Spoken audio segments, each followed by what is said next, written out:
يا سلام على الشتا بقى وريحة الشتا والسمنة البلدي اللي بتبقى في الشتا. لا تقاوم ولا تقارن بأي حاجة تانية خالص بره بتجيبيها. النهاردة ان شاء الله فيديو جميل قوي ومميز، ان شاء الله يعجبكم كده وتشوفوه انتوا مستمتعين كده. لا ما تشغلوش بالكم انتوا بتتخانق انا وسمية عشان مش راضية تمسك لي التليفون. فحطوا لايك بقى وافتكروني كده في كومنت حلو منكم كده بيشجعني. وتعالوا نبدأ بسم الله الرحمن الرحيم. طبعا سمنة الشتاء كلنا عارفين ان هي ما بتتكررش يعني تاني في الشتاء في طول السنة غير في الشتاء وبس. خلاص، فاحنا النهاردة ان شاء الله بقى هنعمل كمية كبيرة تقضينا كده فترة كبيرة. طبعا انتوا عارفين رمضان جاي بقى والعيد والكحك والحاجات دي كلها، فاحنا هنعمل بقى ايه حبة حلوين يعني، فعايزين تشجيع جامد منكم كده. خلاص، بسم الله. احنا دلوقتي معانا تلات صفايح قشطة. دي قشطة وهنضربها نعملها نحولها سمنة. خلاص، اتنين مخلطين وواحدة صفرة. طبعا هو جوزي مش بيحب الاكل بالاصفر اصلا بس انا بحبها، عشان كده يعني ايه معانا واحدة صفرة كمان. خلاص، بسمي الله بقى كده. طبعا القشطة والحاجات دي كلها فيها لعب كتير وفي مغشوش وفي ناس عندها ذمة وضمير كده يعني فيها لعب كتير يعني، وفيها مكسب حلو قوي قوي قوي لو انت بتفكري تعملي مشروع او يعني تجيبي وتبيعي من البيت يعني وانت في البيت مكانك يعني. طبعا انا كنت جايباها متلجة خالص، انا جايباها من ناس فلاحين، مش يعني مش مصنع مثلا او اي او تجار او كده، لا من ناس فلاحين يعني. فطبعا هو ده الموسم بتاعه. طبعا شايفين القشطه خشنه ازاي تحت ايدي، بصوا خشنه خالص. طبعا اللي هي بتبقى مغشوشه اللي بالكوا فيها دي، او اللي هي بتبقى مخلطه بنباتي وكده، دي بتبقى ناعمه خالص زي المرهم كده بالظبط، بتبقى تحت ايدك كده ناعمه زي المرهم. انما دي قشطه خشنه خالص. طبعا انا حشت منها كيلو قشطه. انا بلف فيها لفتين كده بايدي زي ما انتوا شفتوا كده، وبحط عليها رشتين ملح كده مش كتير برضو عشان ما تبقاش حادقه معايا وما تبقاش المرته بتاعتها حادقه معايا. شوفوا كل ما الف بتبقى خشنه مش ناعمه، فخلوا بالكم كويس قوي علشان التانية اصلا ريحتها رهيبه يعني، وانا كنت بلفها كده كانت ريحتها ماليه الشقه ما شاء الله. خلاص، فخلوا بالكم كويس جدا. صفيحه القشطه ب1000 جنيه. عملت 12 كيلو وكيلو قشطة كمان. يعني كيلو احسبوا انتوا بقى، شوفوا الكيلو هيقف مش عارف حاجة و80 او حاجة و70 تقريبا، متهيألي حاجة و70. يعني ما تتقومش دلوقتي الفلاحين لما انت عايزه كيلو سمنه بتجيبيه ب100 و120 جنيه. شوفوا هي بدات تمسك ازاي، شايفين ايدي نظيفه ازاي، ما مسكتش في ايدي خالص. ودلوقتي برضو لما نسيحها ان شاء الله هوريها لكم. بصوا انا طبعا التجار لما بيجي واحده بتتاجر ولا كده هي لفتها زي ما انا لفتها كده وبتروح مكوراها وبيعيها، ما بتطلعش خضها كله. الاخرى انت بتجيبي كيلو السمنه من هنا بتيجي تسيحيه بيخس النص بالظبط. او والله العظيم بجد، لان انا مجربه كتير مجربه كتير قوي يعني، فعشان كده انا بقول لكم ماشي. انما انا طبعا بعمل حاجه لبيتي فطلعت كل الخض زي ما انتوا شايفين كده منها، ما خليتش فيها خض خالص، ما خدتش دقيقتين اتنين على النار حرفيا كده دقيقتين اتنين. ما ليه؟ لان انا مطلعه الميه اللي فيها كلها الخض بتاعها كله انا مطلعاه، لان انا مش هبيع ولا. وطبعا مش كل الناس يا جماعه، في ناس عندها ذمه وفي ناس عندها ضمير وبتتقي الله يعني. انا مش بقول حاجه والله، زي ما في ده في ده، بس انا بتكلم عن نفسي بما ان انا بعمل حاجه في بيتي، فانا مش محتاجه منها الميه ومش محتاجه ان هي تقعد معايا على النار كتير. انا محتاجه ان هي تقعد دقيقتين اتنين معايا زي ما هوريكم دلوقتي كده.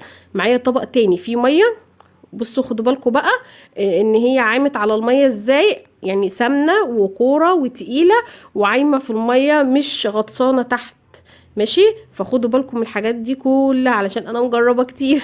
والله العظيم انا بقول لكم بامانه عشان انا مجربه كتير قوي في موضوع السمنه ده، فعشان كده عارفه وعندي خبره في الموضوع يعني. خلاص، كنا بنقول ايه بقى؟ كنا بنقول على سعر السمنة يعني. فطبعا طبعا كده سعرها يعني حلو وفي نفس الوقت لما تيجي تقارنيه لو انت هتشتري كيلو بكيلو برضو، لا دي اوفر لك واحسن لك وهتقعد عندك طول السنة وهتبقى حلوة.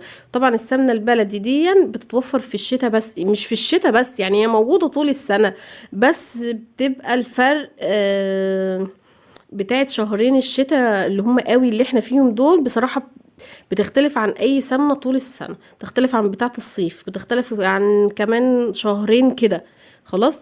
فهو بصراحة خزنها الشهرين دول جميل جدا، طبعا كل الناس عارفة الكلام ده، يعني انا ما جيش جنبكم حاجة يعني. انا بكورها كده كور على بس على ما بخلص كلها، ولما باجي بحطها في اكياس لاني بعينها في الفريزر، فببططها كده يعني بعملها مدورة كده، يا اما بعملها قوالب، يعني تبقى قالب كده طويل ومتبطل كده عشان برضو ما تاخدش مني مساحة في الفريزر. خلاص. طبعا انا كنت على طول بجيب اللي هي البيضة خالص، فالسنة دي بقى إيه يعني حبيت اجرب اللي هي المخلوطة دي. يعني ايه مخلوطة؟ يعني فيها يعني اصفر على ابيض كده مخلطة.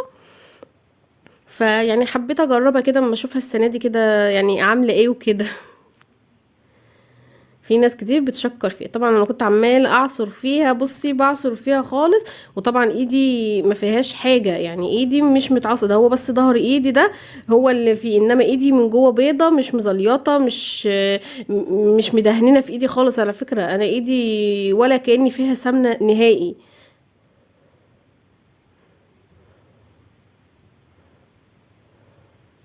لان انا مش عايزه فيها خض ولا عايزه فيها اي حاجه من الكلام ده خالص. طبعا الخض ده احنا مش هنرميه ولا هنعمل بيه، بس طولوا هنعمل بيه حاجات تانية، بس طولوا بالكوا عليا بس. يعني الخض ده مش بيترمي،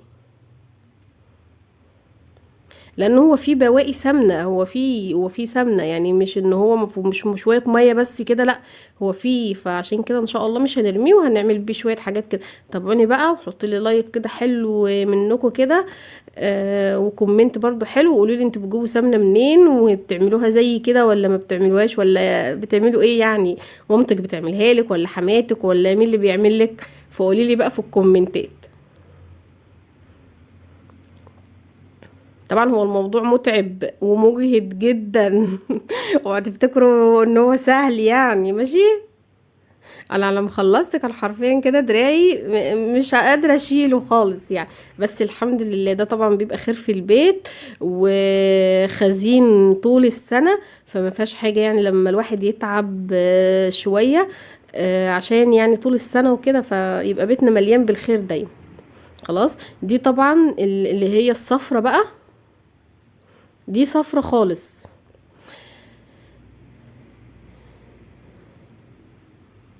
هي الصفرة مش تمن المخلط على فكرة، هي الصفرة أرخص كتير، هي الصفرة تقريبا عاملة مش عارفة 700 أو 800 بصراحة، مش فاكرة بصراحة. بس والله بأمانة والله العظيم جميلة جدا، وريحتها وطعمها حاجة كده يهبل. الناس اللي عارفة السمنة البلدي فأكيد عارفين أنا أقصد إيه، يهبل. وشوية المرتة اللي طلعوا منها والله العظيم يتاكلوا حاف بأمانة. اللي هي القشطة اللي هي الصفرة دي كان فيها نسبة مش مية، كانت مجمدة، كانت عايزة تفك، بس انا اللي كنت عايزة اخلص فانا اضطريت ان انا اضربها. بس هي خشنة برضو، اهي شايفين خشنة تحت ايدي خالص، بس هي كانت بصراحة عايزة تفك شوية، بس انا اللي ما كنتش قادرة، وكمان ما كانش هيبقى عندي وقت ان انا اعمل الدنيا كده تاني، يعني طبعا عشان شايفين الاطباق والحاجات دي كلها، فلا بالمره بقى، فقلت لها تعالي. هي تعبتني قوي شويه على ما لمت معايا بالطريقه دي تاني. بس اهم حاجه برضو ان هي خشنه ازاي، مش ناعمه تحت ايدي خالص زي المرهم كده، او كاني يعني شايفين الكريم. التانية اللي انا قصدي عليها دي بتبقى عامله زي الكريم كده، انما دي برضو خشنه معايا اهي. انا بقولك الحاجات دي عشان ما تخليش حد يضحك عليكي، وتبقي كده كده انت شاريه الحاجه بالغلا وكده، فما يضحكش عليك. بصي بدات تلم معايا، بصي كده خلاص بقت سمنه خالص اهي. لا عادي، الاخت سمية النور طفى عليا وما كانتش راضيه تيجي تمسك لي التليفون يعني، فكنا بنتعارك ونتناقش يعني، تشغلوش بالكوا بينا. اصل هو ده وقت النور يطفي فيه، يعني انا مش عارفة بصراحة. كده بقى انا حطيت 5 كيلو، قلت اما اسيحهم برضو كده عشان اوريهم لكم. وهحط 2 كيلو كمان من الصفرة لوحدهم برضو، في دي في حلة لوحدها كده، ودي في حلة برضو عشان اوريكم. واوريها لكم برضو، هي تبقى عاملة زي الذهب، والله العظيم عاملة زي الذهب بالظبط.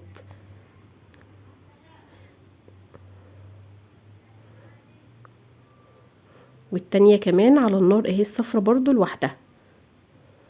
طبعا السمنة دي ما ينفعش خالص تسيبيها او تهدي عليها وتسيبيها، دي وانتي واقفة جنبها، انا وقفت جنبها دقيقتين. بدأت تغلي معايا اهي. اول ما بدأت تغلي ورحت مهدية النار شوية، شايفين كده خلاص، يعني على وشك ان انا اطفي عليها. طبعا انا اول ما بتصفى كده بروح طافيه، ولما اصفي السمنه برجع اسوي المرته تاني. مش بسوي المرته مع السمنه علشان ما تغمقش اللي هي السمنه، انا عايزه السمنه تنها صفرة زي الذهب كده. ما غمقش. في ناس بتحب تسوي المرته في السمنه، فده بيديها ايه، نسبه غمقان شويه، وانا مش بحبها كده.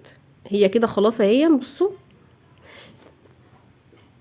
دي كمان بقت صفرة ما شاء الله عليها. بصوا دي كمان بعد ما طفيت عليها بصوا عامله ازاي، يعني صافيه وعامله زي الذهب ما شاء الله. وده كمان شكلها بقى بعد ما حطيتها في البرطمانات. كل سنه وانتم طيبين، وربنا يعود علينا وعليكم الايام بخير يا رب. ما تنسونيش في اللايك واشتراك في القناه بقى لو الفيديو عجبكم. مع السلامه.